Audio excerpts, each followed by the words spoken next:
Is the thing do the thing? I think it's been about a week and a half since I have made one of these videos where I just talk to a camera about things. Today's chat is just literally I wanted to address something that I feel I've needed to address for the last 2 months now. I never got around to saying it. So here we are. We have a video. So for those of you who don't know, I first started out with making my own kind of creative projects about 6 months ago when I started a little blog called Deadly Words.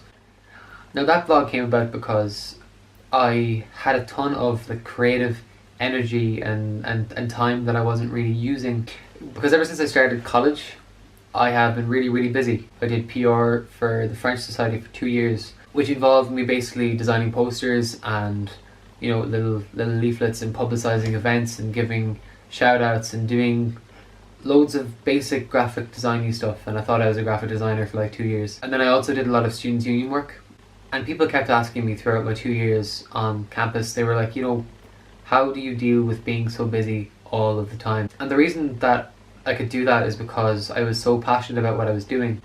But the thing is, I didn't really know what I was passionate about. I just knew I was passionate about doing things. Like, I remember when I ran for education, whenever I ran for the full-time position, I designed manifesto leaflets, posters, designed the t-shirts, had an entire coherent brand for the campaign itself, and did watermarks for all the photos that went up on the Facebook, ran the social media.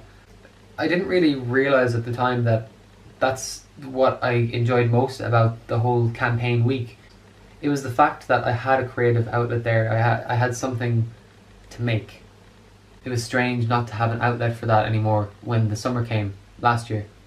So I got to July and I realised that, hey, I'd really like to document my travels properly whenever I am on Erasmus. I'd like my friends to know what's going on in my life, the places that I'm seeing, the people that I'm visiting, some of the food that I'm eating. I wanted to have an outlet there that wasn't just my Facebook profile, to share with people the stories and the things that I come across. And that blog was just set up in all hours of the night. I remember just staying up and setting up a website. It was just a really exciting process to know that I had this project that I was working on. And then I bought this camera and just started shooting and just started writing and sharing before I left. Deadly Words basically gave me an excuse. It gave me an excuse to just create unapologetically and to share unapologetically. And in fairness, a lot of people have been keeping up with my journey through the blog.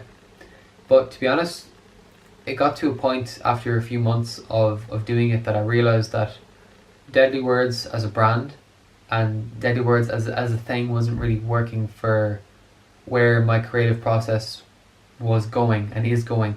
I was more and more falling for photography. And I remember actually giving out to myself at some point for focusing too much on the photography rather than writing blog posts. And it was just ridiculous because I've realised recently that I'm just a really visual person and I like telling visual stories, and that's what I'm going to start concentrating on. I would just really encourage anybody who's watching this right now, if you have an idea in your head, if you've had something that's in there and has been there for years, if there's something that you're really passionate about, just make the thing. Just start it. People look to me as somebody who knows a thing or two about cameras at this point, but I didn't 6 months ago. I really didn't. I didn't have the first idea about cameras. And it's just through trial and error and making mistakes and taking terrible photos and taking some good ones and finding out what made those good ones good and what I did to make those good ones good. It's through all of that and through a little bit of obsession on my part. That's how I got to where I am, and that's why I'm continuing to grow, because I question myself every single day, what can I do to make what I'm making better? So if you have an idea, don't be afraid of just starting. That's what I would say to you. Do it. So that's pretty much all of the bases covered for what I wanted to talk about today. If you haven't subscribed already to this channel and you're interested in keeping up with the things that I do, please do hit that button down there. I also have an Instagram, so if you're interested in any of my photography stuff, it is linked in the description below. I do update that fairly regularly. I think I go at least once a day now, which is nice. So if you want to see my progression as a photographer, go ahead and follow me. Thank you very much for watching this video, and I will see you next week. Peace.